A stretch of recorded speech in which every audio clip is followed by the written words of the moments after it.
Autonomia, 1000 giorni sono trascorsi dal referendum del 22 ottobre 2017, dalla valanga di sì dei veneti all'autonomia della regione, il punto con il governatore Luca Zaia. E dalle opposizioni l'attacco, il PD, dalla Lega solo 20 anni di retorica politica, al Movimento 5 Stelle, pedemontana, simbolo di inefficienza. Covid-19, crescono i contagi in Veneto, altri 44 positivi nelle ultime 24 ore, raffica di tamponi per circoscrivere i focolai, 200 esami solo al mercato agroalimentare di Padova. Non c'è paura tra i turisti che affollano Jesolo in questi giorni, il focolaio tra i migranti e la Croce Rossa non sembra influenzare le vacanze di chi si trova nella località balneare. Strage di Musile, in aula bunker a Mestre, la sentenza accolta alla richiesta del pubblico ministero, 8 anni al pirata della strada, la mamma di uno dei ragazzi, valgono questo 4 vite. Maxi operazione dei carabinieri di Padova, sgominata la banda degli assalti ai bancomat, il capo uscito di prigione da 2 anni partecipò alla rapina in cui rimase ucciso il gioielliere Gianfranco Piras. Aperto ieri sera il ponte votivo, oggi la festa del Redentore entra nel vivo, anche se non ci saranno i fuochi d'artificio ad illuminare la notte famosissima. Domani sera nostra diretta dalle 19. Ben ritrovati con l'edizione del Veneto dei nostri telegiornali. In primo piano l'autonomia del Veneto, 1000 giorni sono trascorsi dal referendum del 22 ottobre 2017 e dalla valanga di sì dei veneti all'autonomia della regione. Il punto con il governatore del Veneto, Luca Zaia. Io so che abbiamo inaugurato un nuovo corso. So che da quando ci siamo noi in questo paese si parla di autonomia, è centrale nell'agenda di governo, e so anche per certezza che non si tornerà indietro, per cui l'autonomia nel bene o nel male arriverà. Cioè a Roma devono metterselo in testa. Purtroppo sa qual è il problema a Varino? Che a Roma percepiscono l'autonomia come una sottrazione di potere. Invece per noi l'autonomia è un'assunzione di responsabilità. Sono passati 1000 giorni dal 22 ottobre del 2017, data storica per il Veneto, quando oltre 2.328.000 cittadini, pari al 57,2% degli elettori, si sono recati alle urne per il referendum sull'autonomia, ed è stato un plebiscito con il 98,1% di sì. 1000 giorni di tavoli, negoziati e bozze, ma ancora nulla di concreto. E noi rispondiamo con i fatti. Sull'autonomia abbiamo lavorato tanto in questi 1000 giorni. Abbiamo avuto interlocutori diversi, abbiamo avuto il governo Gentiloni all'inizio, che non è che ci ha ascoltato tanto, poi abbiamo col quale abbiamo firmato una preintesa di 5 materie, poi lasciando le altre ad approfondire.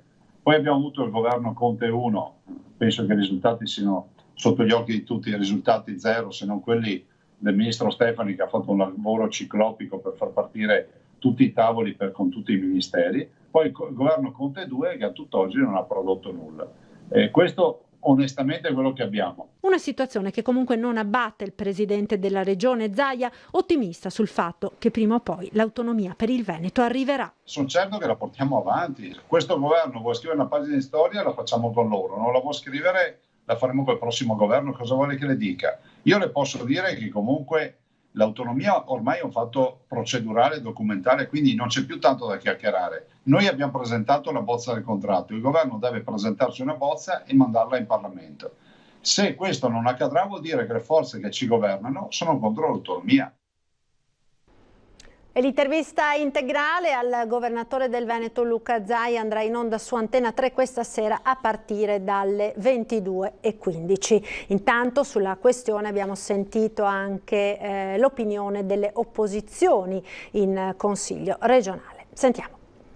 Autonomia non come retorica politica, ma come dato giuridico. Questo è l'obiettivo che dobbiamo porci per Alessandro Bisato, capogruppo del Partito Democratico in Regione, con un modello che ricalca, ad esempio, la gestione della sanità in Veneto. In ambito sanitario c'è già di fatto una sussidiarietà orizzontale e verticale, cioè la gestione delle risorse è fatta a livello locale, ma con un coordinamento nazionale. Il tema sanitario è già regionalizzato, continua Bisato, e l'emergenza Covid ha messo in luce il significato di dare una vera autonomia di prossimità ai territori, ma con un coordinamento comunque nazionale. Rimane un vero coordinamento nazionale che, guarda caso, in periodo Covid stabilisce alcune regole che valgono per tutti, perché altrimenti dovete spiegarmi come sia possibile che tutti enuncino la il fatto di essere autonomi che ci abbia permesso di gestirla meglio in Veneto, ma la stessa cosa si potrebbe dire dell'autonomia lombarda.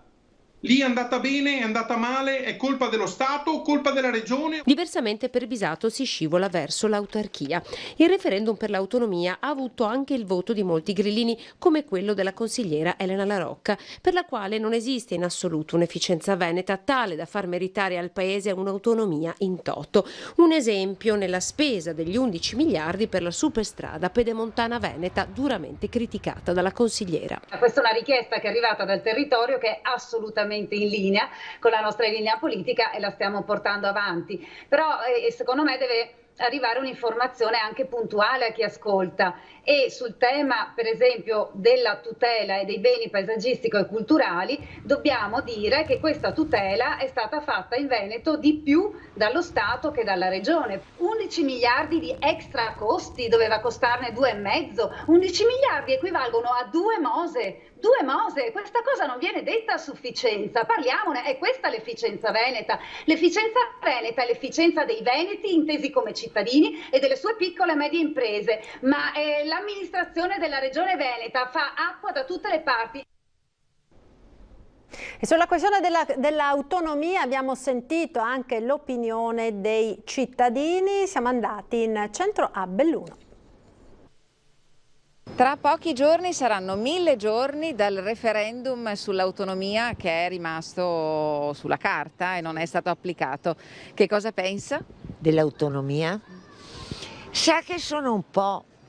Non so se votare sì, se votare no, ma la faranno. Servirebbe adesso, forse dopo queste vicende ci si rende conto che servirebbe ancora di più. Io sono abbastanza favorevole all'autonomia. Penso che sia una cosa che succede solo qui in Italia, che la volontà del popolo non venga poi tradotta nei fatti. Non ha senso che il Friuli sia regione autonoma, che il Trentino, l'Alto Adige magari ci può stare, ma che il Trentino sia regione autonoma e il Veneto no.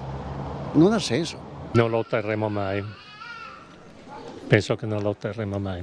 È come tutte le cose, rimangono tutte sulla carta, non serve a niente. Però fino adesso sono passati 1000 giorni e siamo rimasti così. Purtroppo abbiamo la Teronia che ci impedisce di fare i nostri interessi. Sono anni che l'aspettiamo, che ci prendono in giro, che dicono che la fanno e poi... Secondo me, ma ho paura che sia un po' lunga. Forse ce la avremo, ma bisogna vedere quanti anni che va via. E allora, per il momento restiamo così. Abbiamo votato per niente allora? Penso di sì, perché là a Roma comando lo di loro, ti puoi fare domande finché te vuoi, però a un certo momento bisogna un po' di calma. Forse, mi auguro, perché sarebbe contenta anche, però non la vedo tan chiara. Io devo dire che il Veneto mi sembra si sia comportato bene, che a Roma non ci sentono. Io mi auguro e spero che si decidano a fare un federalismo serio. Dicono non so come fare, lo facciano alla tedesca, abbiamo 20 land, si può fare. L'autonomia è una cosa che si predica da non so quanti anni. La speranza che questa arrivi c'è sempre e io sono anche un po' ottimista perché sono convinto che con questo governo, sia regionale che nazionale, prima o dopo si possa arrivare a buon fine. Il report della Regione sui contagi alle 17 di oggi, ben 19 rispetto al bollettino delle 8 di questa mattina. I nuovi positivi, 10 in provincia di Padova, 3 a Verona e Rovigo, 2 a Belluno, 1 a Treviso. 0 contagi nella giornata di oggi a Vicenza e Venezia. Nelle ultime 24 ore quindi in Veneto si registrano 44 casi in più, con un consistente aumento anche degli isolamenti domiciliari, ben 105. Il report serale registra anche un decesso all'ospedale universitario di Padova. La conta delle vittime del Covid-19 in Veneto dal 21 febbraio sale così a 2050. Ed andiamo ora a Padova, dove sta destando preoccupazione il caso di positività riscontrata al mercato agroalimentare. Oggi sono iniziati i tamponi per testare i dipendenti e chi lavora all'interno della grande area in zona industriale. Vediamo. Abbiamo un secondo contagiato e sono iniziati i tamponi oggi, sono stati poco meno di 200, perché a sabato il mercato sostanzialmente è quasi chiuso, e dal lunedì mattina alle 6 riprenderemo i tamponi con altri 400-500 tamponi, soprattutto delle cooperative. Un nuovo contagiato al MAP è un collega del barista risultato positivo venerdì. La conferma arriva nel giorno in cui in 200 si sono sottoposti al tampone proprio all'interno del mercato agroalimentare di Padova. Circa l'80% dei facchini che lavorano nel grande polo di Corso Stati Uniti è stato sottoposto all'esame. Lunedì, sempre dalle 6 del mattino, continueranno gli accertamenti. Diciamo che navighiamo a vista, nel senso di verificare i tamponi, che avremo già i risultati tra stasera una parte, domattina l'altra. Avremo già un quadro della situazione in base a capire se siamo fortunati e non ci sono stati contagiati, se invece ci saranno contagiati interverremo di conseguenza. Le misure di contenimento del coronavirus sono state ulteriormente aumentate negli spazi del mercato agroalimentare. Già le ferre disposizioni interne che c'erano già in base al decreto nazionale, che erano state attivate dal direttore della precedente gestione di presidenza del MAP. In più da oggi c'è il controllo della temperatura a qualsiasi operatore entra. Se uno ha temperatura alta non entra dentro al mercato e viene immediatamente segnalato all'USL. L'ULSS 6 intanto comunica che risulta un nuovo caso di positività tra i camerunensi partecipanti alla cerimonia funebre al Parco Fenice, portando il totale a 17. Su questo fronte anche domani sarà aperto il distretto sociosanitario di Via Temanza all'Arcella per eseguire i tamponi a coloro che si sono prenotati. E c'è un aggiornamento arrivato proprio ora dall'ULSS 6 Euganea, riguarda il risultato della prima settantina di tamponi che sono stati eseguiti questa mattina appunto al mercato agroalimentare di Padova. Ebbene, fortunatamente tutti sono risultati negativi al momento. Intanto andiamo a Jesolo per sentire le voci dei turisti e dei frequentatori della località balneare dopo la diffusione della notizia del focolaio presso la struttura d'accoglienza della Croce Rossa. Notizie che sembrano comunque non influenzare le vacanze di chi si trova a Jesolo. Sentiamo. Lei ha sentito della questione Covid? Ho sentito, sì. Cosa ne pensa? Penso che siano tutti in queste condizioni qua, penso che adesso non so dove sia queste persone. Croce Rossa qui a Jesolo, ma sono stati lì, insomma, penso che non ci sia pericolo per più di ieri, voglio dire. Lei è di Jesolo? No, io sono di Verona. Viene qui in vacanza, non ha paura della cosa? No, a parte che ormai ero già qui quando è venuta fuori la notizia, quindi... Qui è tutto tranquillo, non sembra nessun problema, per cui spero che rimanga lì. C'è la paura un po'? Ma un po' c'è, però insomma qui sembra che sia tutto tranquillo, insomma non penso, non la sento la paura, no, né io né in giro, insomma, ecco. Io penso che ormai tutti quanti siamo venuti in contatto di questa cosa. Quindi lei non ha paura? No, infatti mi vede girare anche senza mascherina. Lei da dove arriva? Da Milano. Speriamo che venga risolto presto. Problemi non ce ne sono, anche perché gli ospiti sono stati spostati, per cui quelli rimasti sono in quarantena fiduciaria, ma insomma non c'è nessun tipo di problema però. C'è paura? No, assolutamente. Qui a Jesolo è tutto tranquillo, continuiamo la stagione. In realtà ormai ovunque, nel senso che è una realtà comune, sappiamo benissimo di cosa si tratta, cerchiamo di prendere le precauzioni come al solito, quindi lavaggio delle mani, mascherine eccetera, e quindi poi ci auguriamo. Vada bene. Esatto, speriamo bene. E a proposito di questi nuovi focolai scoppiati in Veneto con contagi soprattutto di ritorno, secondo il professor Crisanti è necessario fare i tamponi ai migranti e a chi arriva dall'estero. Sentiamo. Guardi, io penso che sia necessario fare i tamponi a chi arriva in Italia, sicuramente, specialmente a coloro che chiedono asilo, perché chiaramente hanno una storia di viaggi assolutamente non controllabile e non rintracciabile, quindi sono per definizione persone a rischio che hanno passato lungo tempo in promiscuità con tantissime persone di provenienza diversa, quindi per definizione in una situazione di pandemia sono persone a rischio. quindi andrebbe fatto sicuramente il controllo a tutti. È a rischio anche chi arriva dagli Stati Uniti, dice il professor Crisanti, che propone di fare i tamponi ai migranti e agli stranieri che arrivano o agli italiani che tornano da stati esteri con situazioni critiche. I tamponi andrebbero fatti nei centri di accoglienza, come è accaduto con Jesolo. In passato lo stesso Crisanti aveva chiesto di censire la popolazione dei richiedenti asilo per monitorare la loro situazione. Secondo me le comunità dei richiedenti asilo, quindi persone che sono entrate in Italia e che sono state in qualche modo censite, è stato a mio avviso trascurato. Noi avevamo proposto già il 30 marzo di iniziare a screenare questa popolazione e poi non è successo nulla. Non bisogna abbassare la guardia né dare messaggi contraddittori, ribadisce Crisanti. Mascherine e distanziamento sociale ci hanno aiutato a ridurre i contagi, non possiamo ora vanificare questo sforzo. Il rischio si nasconde sicuramente tra le persone che giungono in Italia da aree in cui la trasmissione è particolarmente attiva, quindi a queste persone più che la quarantena a mio avviso bisognerebbe fare i tamponi subito, perché la quarantena, come abbiamo visto, è difficilmente implementabile e controllabile. In alternativa bisognerebbe imporre un sistema di tracciamento di queste persone per verificare che effettivamente rispettano la quarantena, quindi insomma bisogna capire poi qual è il meccanismo che è più facile da attuare. Comunque c'è da dire che non è che sono soltanto focolai alimentati da stranieri, ci sono anche focolai alimentati da italiani.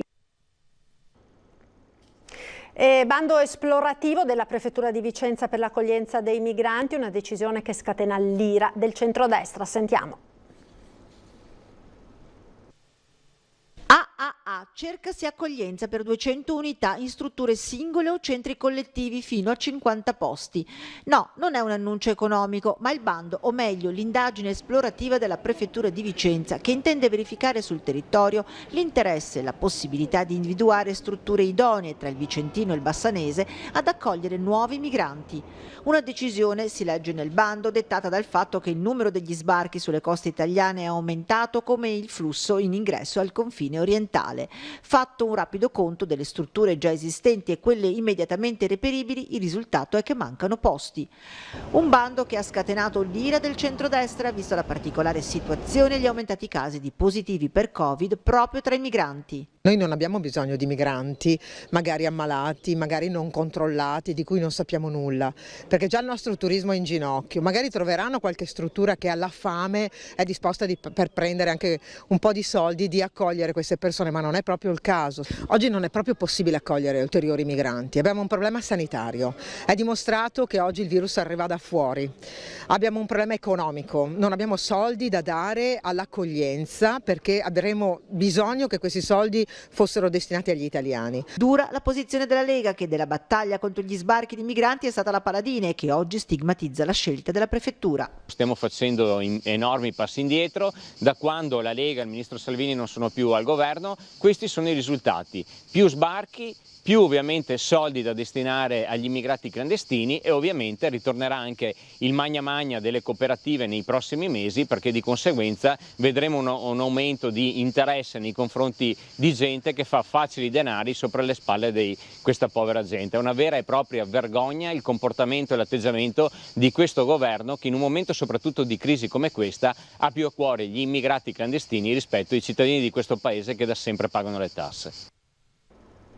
La cronaca: un uomo di 53 anni di Villa Bartolomea nel Veronese è morto nella notte dopo essere finito con la propria auto dentro un canale a Cologna Veneta. Nello schianto l'auto ha preso fuoco, vani purtroppo i soccorsi. E torniamo ora a parlare della strage di Musile di Piave di un anno fa. Oggi in aula bunker a Mestre la sentenza contro il pirata della strada. Sentiamo. Sono molto delusa da questa sentenza. Mi dispiace perché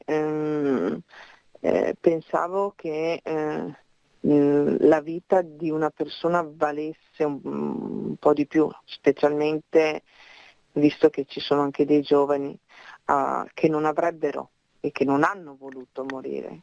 C'è delusione, ma anche rabbia nelle parole di Romina Ceccato, mamma di Riccardo Laugeni, uno dei 4 ragazzi che ha perso la vita la notte del 14 luglio 2019 in quel tragico incidente a Musile di Piave, lungo via Pesarona.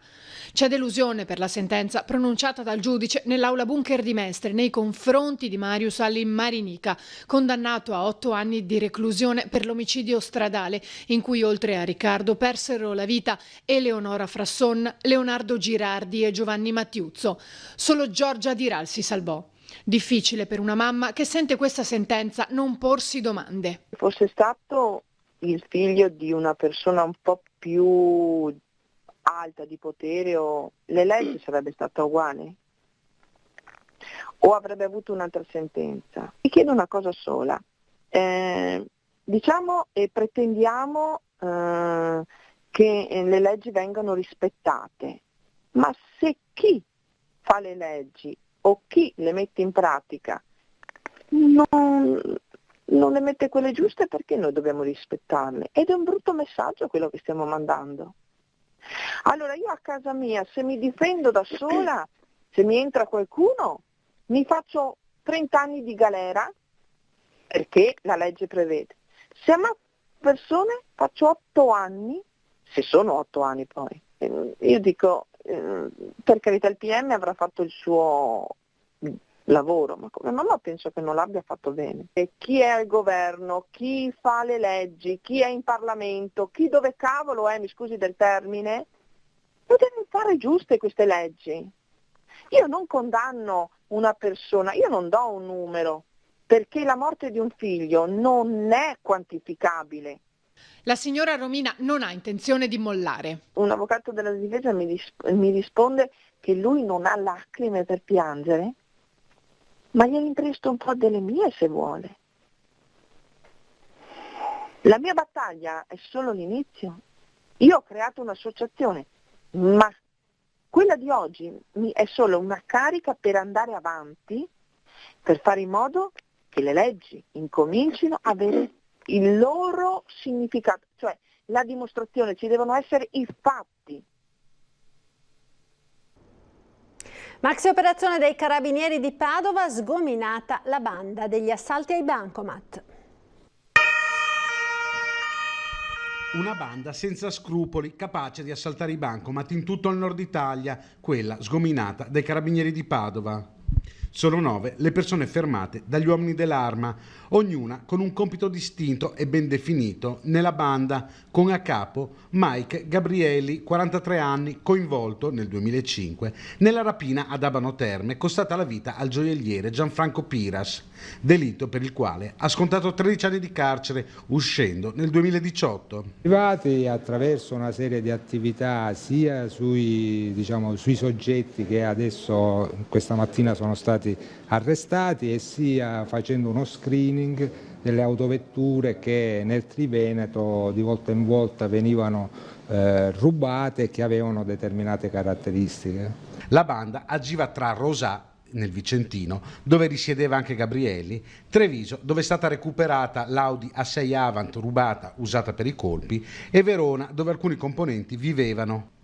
3 gli assalti al bancomat tra Padova e Vicenza, contestati agli accusati. Utilizzavano queste autovetture potentissime e quindi non avevano alcuna remora a usarle ad altissima velocità, e poi erano molto determinati, utilizzavano esplosivo con il quale hanno fatto dei danni molto ingenti in ogni postazione che hanno assaltato. La banda era solita usare un Audi A6, auto di grossa cilindrata, che poi veniva modificata da 2 meccanici vicentini, anche loro sottoposti ad obbligo di dimora. Gli arrestati stavano anche pianificando dei colpi all'estero. Programmavano di agire anche all'estero, però era in una fase ancora embrionale. Pensavano di poter operare sia in Francia che in Belgio.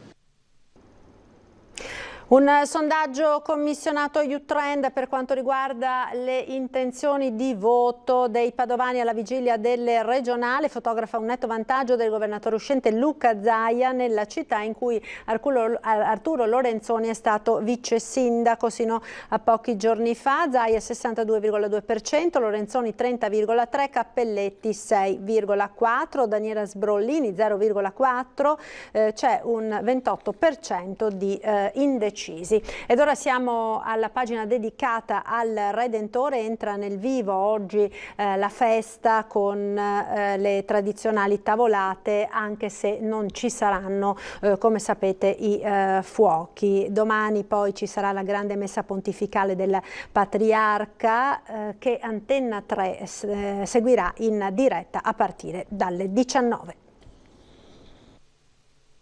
A Venezia entra nel vivo la festa del Redentore, prima grande festa cittadina post pandemia. Il sindaco Brugnaro e il patriarca Moraglia venerdì sera hanno aperto per primi il ponte votivo di barche che dalla riva delle Zattere conduce alla Basilica Palladiana. Questo Redentore, celebrato in un anno così difficile come è il 2020, assume per ciascuno di noi un valore ancora più intimo, più spirituale, più romantico. Il pensiero del sindaco è andato per primo alle tragedie degli ultimi mesi, dall'acqua alta di novembre alla pandemia. Nei giorni scorsi mi sono trovato a prendere una delle decisioni più difficili da quando sono sindaco: annullare lo spettacolo pirotecnico del Redentore, quello che ritengo essere uno dei momenti più emozionanti e celebrativi della grandezza di Venezia. Mi è costato notti insonni. Significative le parole pronunciate dal patriarca Monsignor Francesco Moraglia dalla scalinata della Basilica. La città è il prodotto delle relazioni fra le persone. La nostra città certo appartiene, dicevo, ai veneziani, ma per la sua unicità è vista come città universale. Domani, a partire dalle ore 19, Antenna 3 trasmetterà in diretta il pontificale del Patriarca, con la celebrazione della Santa Messa e poi la benedizione con il Santissimo alla città. C'è un patrimonio storico, artistico, culturale, che è ugualmente minacciato ed è parte dell'identità comune di un luogo ed è base per costruire una città abitabile. Non si tratta di distruggere e di creare nuove città ipoteticamente più ecologiche, ma si tratta invece di essere capaci di portare avanti la nostra storia. Ed è tutto per questa edizione, grazie per essere stati con noi, ci lasciamo dando uno sguardo alle previsioni del tempo. Arrivederci.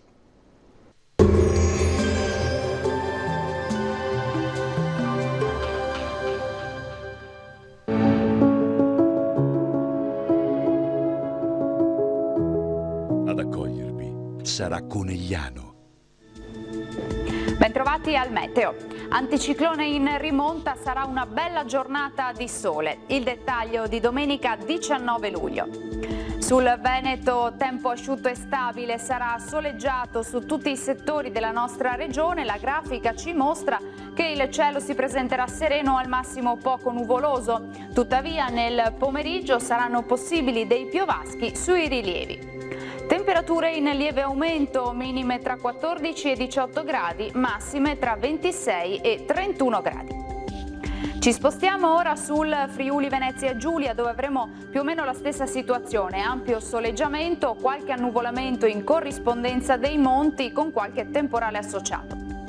Temperature minime fino a 19 gradi, massime sui 25-28 gradi. Infine uno sguardo alla situazione del Trentino Alto Adige, locali precipitazioni sui settori di confine, bel tempo altrove invece con tanto sole.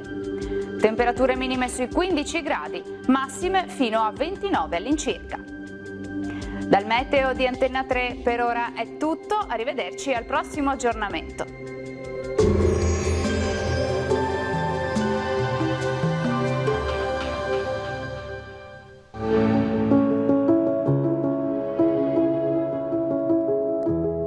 Ad accogliervi sarà Conegliano.